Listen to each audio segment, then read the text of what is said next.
तो विवर्तन क्या है इसको देखते हैं। इस चित्र से परिभाषा बन जाएगी। सबसे पहले यहां देखते हैं, प्रकाश का तीक्ष्ण धार वाले किनारों से मुड़ना और ज्यामिति छाया में अतिक्रमण करना। पहले इन तीनों चीजों का अर्थ समझते हैं। सबसे पहले तीक्ष्ण धार समझते हैं। प्रकाश तो समझते हो, तीक्ष्ण धार का मतलब होता है जिसकी धार बहुत पतली हो, नुकीला हो, इसको हम क्या बोलते हैं? तीक्ष्ण धार।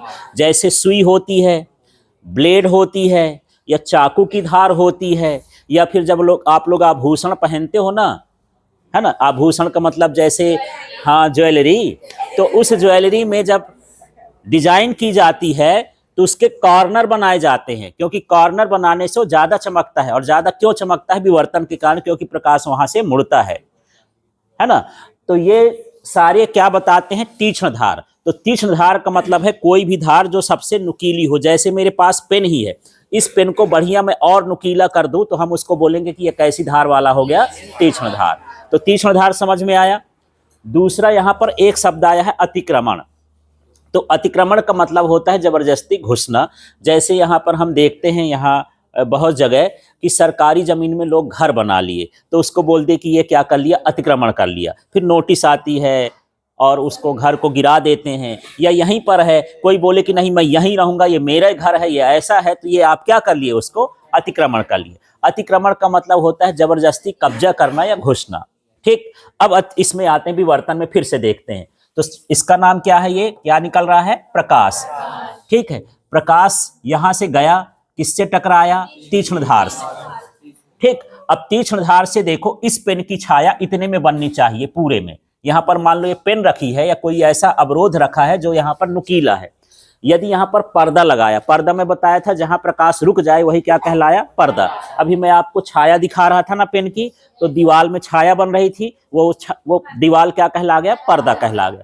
तो इसके सामने मान लो एक पर्दा रख दिए, तो इसकी छाया यहां पर बननी चाहिए इसके इलाके में, लेकिन छाया यहां से नहीं बनती है। देखना, ये प्रकाश क्या होता है? यहां से मुड़ गया इतने में, यहां से बना है ना, ये पूरा जो है ये कौन सा एरिया बन गया? प्रकाश वाला। नीचे का एरिया जो है ये अंधेरा वाला बना। ये वाला कैसा है? अंधेरा वाला। ठीक है, चलो फिर से देख लेते हैं, इसका समझ में आया।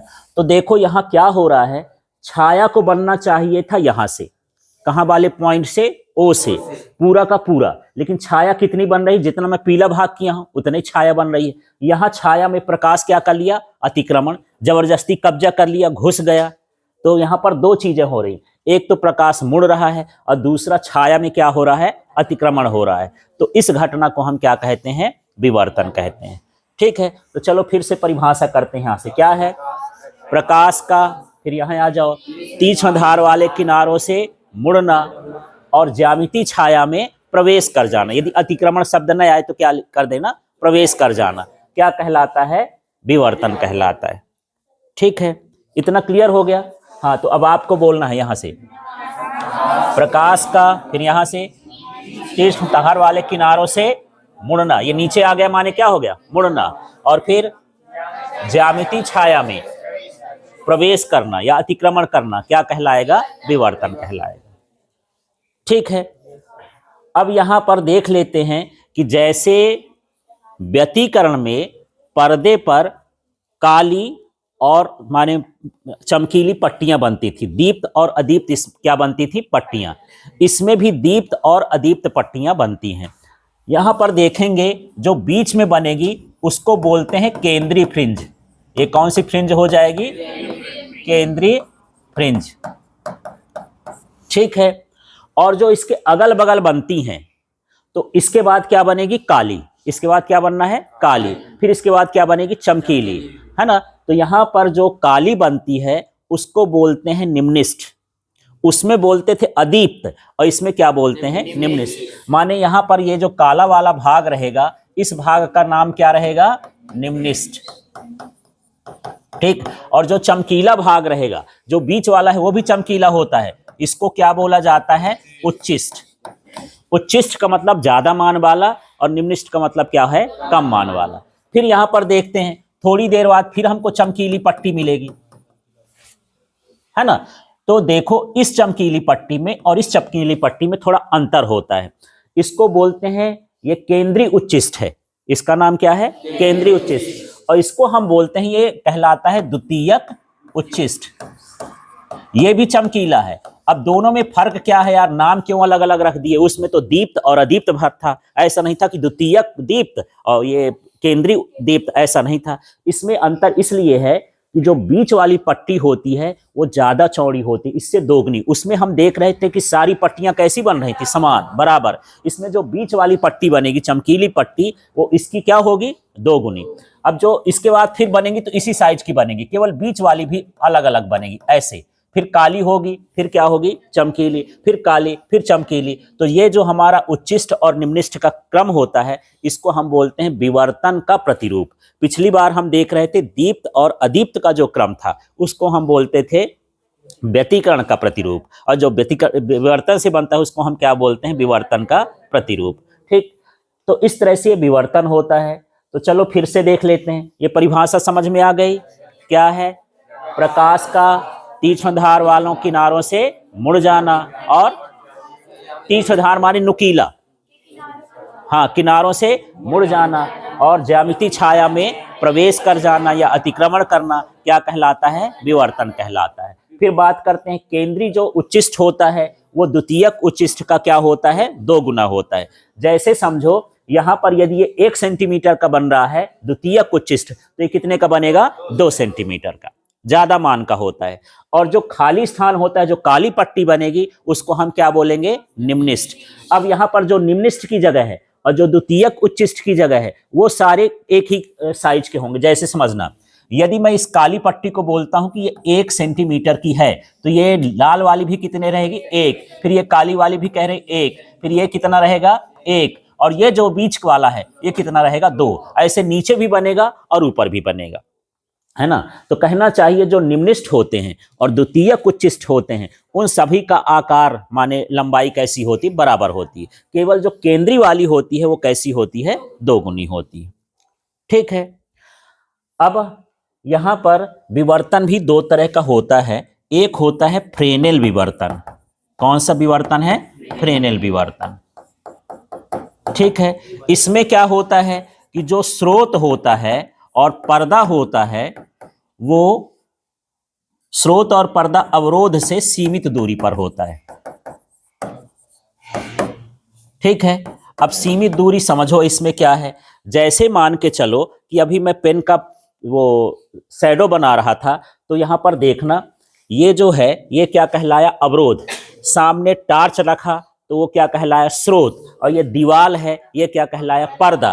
तो इनकी दूरी आप नाप सकते हो। मानिए किस दूरी पर हैं? सीमित दूरी पर। और इसके बाद हमने इसको चिपका दिया था, तो इसका बॉर्डर आपको अच्छे से साफ साफ नहीं दिखाई दे रहा था, मानिए इसकी छाया थोड़ी धुंधली हो रही थी। क्यों हो रही थी? क्योंकि प्रकाश उस छाया में घुस रहा था, और प्रकाश का छाया में घुसना ही क्या कहलाता है? विवर्तन कहलाता है।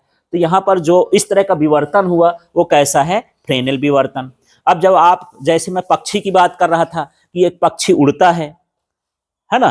अब वहां से देखो कि जो सूर्य है वो उसका काम क्या? काम है स्रोत का।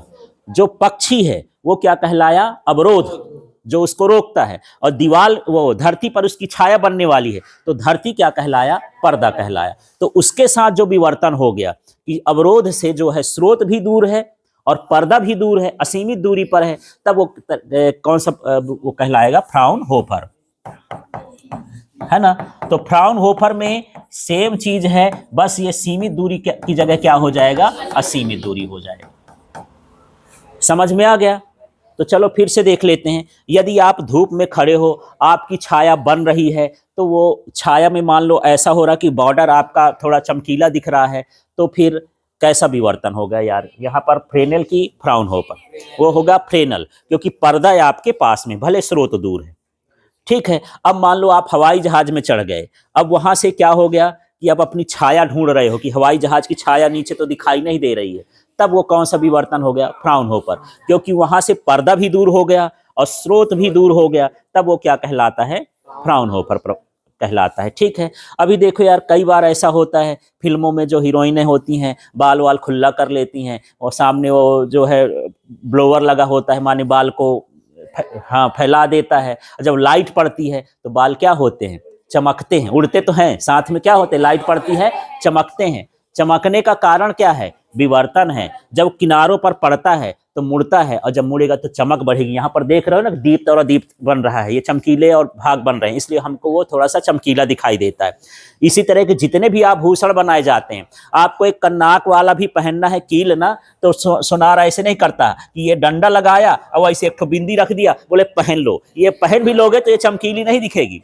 वो क्या करता है, इसकी डिजाइन को ऐसा करेगा, यहाँ पर बहुत सारे नोक नोक नोक जैसे ऐसे बनाएगा, क्योंकि नोक बनाने से धार बनेगी, धार बनाने से विवर्तन होगा, विवर्तन होगा तो चमकेगा, और हमको तो चमक नहीं है उसको ठीक है, इसलिए ऐसा होता है। तो जितने भी आभूषण वगैरह होते हैं उसके कॉर्नर अच्छे से बनाए जाते हैं, क्योंकि उसकी चमक बढ़ती है। एक ब्लेड ले लो, धूप में चले जाओ और ब्लेड को अच्छे से देखोगे, कौन सा भाग आपको चमकता हुआ दिखाई देगा, सबसे ऊपर वाला। और किसके कारण चमकते हुए दिखाई देगा, विवर्तन के कारण दिखाई देता है। ब्लेड वगैरह, ब्लेड सेविंग ब्लेड है ना, उसको ऐसे करके, या कोई भी चाकू लेके चले जाओगे, ऊपर की धार क्या होगी, आपको चमकते हुए दिखाई देगी। समझ में आ गया ये, ठीक। तो अब है विवर्तन में भी यही पैटर्न बनता था यार, माने व्यतिकरण में, और विवर्तन में भी यही पैटर्न बनता है। तो अब हमको देखना है कि दोनों में अंतर क्या है। इसमें भी चमकीली बनती है, फिर काली पट्टी बनती है, फिर चमकीली बनती है, फिर काली बनती है। तो दोनों में अंतर क्या हुआ, ठीक है। तो अब हमको पढ़ना है विवर्तन और व्यतिकरण में अंतर। ये अलग से क्वेश्चन कम आता है, बल्कि जो वो वाले क्वेश्चन होते हैं अंतर वाले, वो ज्यादा आते हैं, ठीक। अब यहाँ पर एक चीज और समझो, क्या हर चीज से विवर्तन होगा। एक बार मैं इस पेन को रख रहा था तो बहुत बॉर्डर तो अच्छे से साफ साफ नहीं दिख रहा था, है ना। विवर्तन की भी शर्त है। शर्त ये है कि जो ये अवरोध का आकार है, किसका आकार, अवरोध का आकार, ये अवरोध रखा है यहाँ पर, ये जो नुकीला भाग रखे हैं ना, ये क्या कहलाया, अवरोध।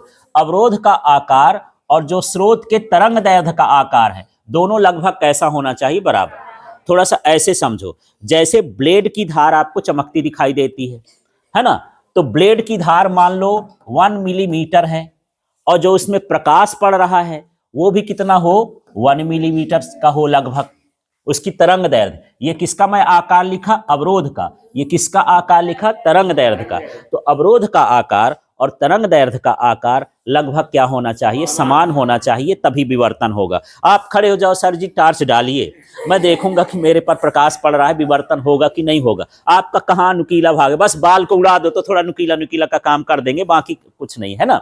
तो हम में विवर्तन नहीं होगा, है ना, क्योंकि मेरे सिर का आकार और जो प्रकाश पड़ रहा है उसकी तरंग दैर्घ्य का आकार छोटा बड़ा है, एक जैसे नहीं है, ठीक है। यदि बराबर आकार का करेंगे तभी विवर्तन होता है। तो विवर्तन की शर्त क्या क्या हो गई यार, क्या, अवरोध का आकार और प्रकाश के तरंग दैर्घ्य का आकार कैसा होना चाहिए, समान होना चाहिए, ठीक है। अब मैं पट्टियों की बात कर रहा था, यदि ये स्रोत लाल रंग का है तो यहाँ लाल पट्टी, फिर काली पट्टी, फिर लाल पट्टी, काली पट्टी, ऐसे चमकीली का मतलब जो कलर डालोगे उस तरह का कलर यहाँ पर बनेगा, ठीक है। बस जो बीच वाला है केंद्रीय फ्रिंज, वो सब की लंबाई का कितना होगा, 2 गुना होगा, ठीक है।